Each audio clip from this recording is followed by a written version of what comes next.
क्या आपको भी लगता है कि हायर एजुकेशन का मतलब सिर्फ एक डिग्री हासिल करना है? शायद नहीं। चलिए आज बात करते हैं एक ऐसी संस्था की जो शिक्षा को बिल्कुल ही अलग नजरिए से देखती है। ये है बनस्थली विद्यापीठ। ये यूनिवर्सिटी खास तौर पर महिलाओं के लिए बनाई गई है। और पता है क्या? ये भारत की सबसे बड़ी रेसिडेंशियल यूनिवर्सिटीज में से एक है। इसकी कहानी भी बड़ी दिलचस्प है। सोचिए 1935 में इसकी नींव रखी थी। स्वतंत्रता सेनानियों और शिक्षाविदों ने। उनका एक ही मकसद था, महिलाओं को सशक्त बनाना, उन्हें एक ऐसा माहौल देना जहां वो हर तरह से अपना विकास कर सकें। और ये सब कुछ राजस्थान के जयपुर में। तो आप समझ सकते हैं इसकी विरासत कितनी मजबूत है। वैसे अगर आपको हमारी ये कोशिश पसंद आ रही है तो प्लीज़ चैनल को सब्सक्राइब ज़रूर कर लें, वीडियो को लाइक कर दीजिए और हाँ, वो बेल आइकन भी दबा दीजिए। सच बताएं, इससे हमें बहुत मोटिवेशन मिलता है और हम आपके लिए ऐसी ही बेहतरीन वीडियोस लाते रहेंगे।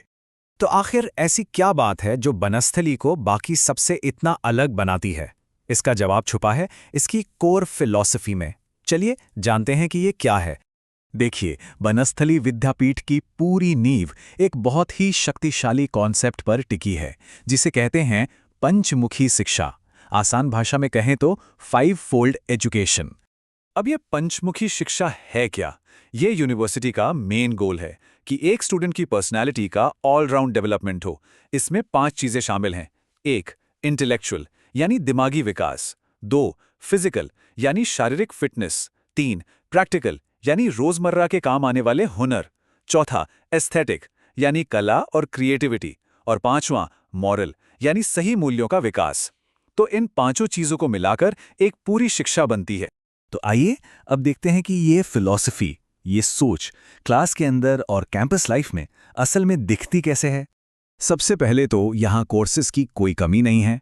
अंडर ग्रेजुएट से लेकर सीधे पीएचडी तक हर लेवल पर इतने सारे ऑप्शंस हैं कि हर स्टूडेंट को अपनी पसंद की फील्ड मिल ही जाती है। किसी की दिलचस्पी इंजीनियरिंग में हो या डिज़ाइन में, या फिर किसी को लॉ, मैनेजमेंट या ह्यूमैनिटीज़ की दुनिया एक्सप्लोर करनी हो, यहाँ हर पैशन के लिए एक रास्ता है। कंप्यूटर साइंस से लेकर जर्नलिज्म तक सब कुछ मिलेगा। और कैंपस लाइफ की बात करें तो वो भी काफ़ी यूनिक है। ये एक फुली रेसिडेंशियल कैंपस है। इसका मतलब ज़्यादातर स्टूडेंट्स हॉस्टल में ही रहते हैं। इससे होता यह है कि एक बहुत स्ट्रॉन्ग कम्युनिटी बनती है। इसके अलावा यहाँ ज़बरदस्त स्पोर्ट्स फैसिलिटीज़ हैं, एक बहुत अच्छी लाइब्रेरी है और एक अपना कम्युनिटी रेडियो स्टेशन भी है।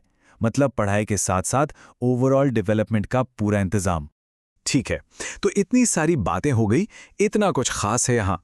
लेकिन सबसे बड़ा सवाल, इस सब का नतीजा क्या निकलता है? इस होलिस्टिक एजुकेशन के बाद करियर का क्या? चलिए अब इसके प्लेसमेंट्स पर एक नजर डालते हैं। प्लेसमेंट रिकॉर्ड की बात करें तो वो काफी सॉलिड है। देश की बड़ी बड़ी टॉप कंपनियां जैसे कि एक्सेंचर, डेलॉयट, टीसीएस, इन्फोसिस, ये सब यहां से रेगुलर बेसिस पर स्टूडेंट्स को रिक्रूट करती हैं। और ये सिर्फ कही सुनी बात नहीं है, एक स्टूडेंट का खुद का अनुभव सुनिए। उनके मुताबिक मास्टर्स के स्टूडेंट्स के लिए प्लेसमेंट्स काफ़ी अच्छे हैं। उनके बैच में ही 185 स्टूडेंट्स को सीधे अलग अलग कंपनीज में प्लेसमेंट मिल गया। ये अपने आप में एक बड़ी बात है। तो अगर किसी को भी इस यूनिक एजुकेशनल जर्नी का हिस्सा बनना है तो इसका एडमिशन प्रोसेस भी जान लेते हैं। काफ़ी सीधा और सिंपल है। बेसिकली 3 मेन स्टेप्स हैं। पहला, एप्लीकेशन फॉर्म और प्रॉस्पेक्टस लेना। दूसरा, फॉर्म को भरकर डेडलाइन से पहले जमा करना। और तीसरा, अगर ज़रूरी है तो यूनिवर्सिटी का एप्टीट्यूड टेस्ट देना। अब सवाल ये है कि एप्लीकेशन फॉर्म मिलेगा कैसे? तो इसके लिए भी 3 आसान ऑप्शंस हैं। डिमांड ड्राफ्ट भेजकर पोस्ट से मंगा सकते हैं, या फिर कैंपस में जाकर कैश देकर ले सकते हैं, या सबसे आसान सीधे उनकी ऑफिशियल वेबसाइट से ऑनलाइन अप्लाई कर सकते हैं। और चाहे कोई भी तरीका चुना जाए, एप्लीकेशन फीस है 1000 रुपये। इसे आप इस अनोखी एजुकेशनल जर्नी में अपना पहला कदम मान सकते हैं। तो चलिए सब कुछ आखिर में समेट लेते हैं। बनस्थली विद्यापीठ सिर्फ एक यूनिवर्सिटी नहीं है, ये एक ऐसी जगह है जहां परंपरा और मॉडर्न करियर अपॉर्चुनिटीज एक साथ मिलती हैं। यहाँ होलिस्टिक डेवलपमेंट पर जोर दिया जाता है और ये सब कुछ खास तौर पर महिलाओं के लिए डिजाइन किया गया है। और ये हमें एक आखिरी लेकिन बहुत जरूरी सवाल पर लाकर छोड़ देता है। आज की दुनिया में जहां हर कोई स्पेशलाइजेशन के पीछे भाग रहा है, ऐसी एजुकेशन की क्या वैल्यू है जिसका मकसद एक कंप्लीट पर्सनालिटी बनाना हो? इस पर जरूर सोचिएगा।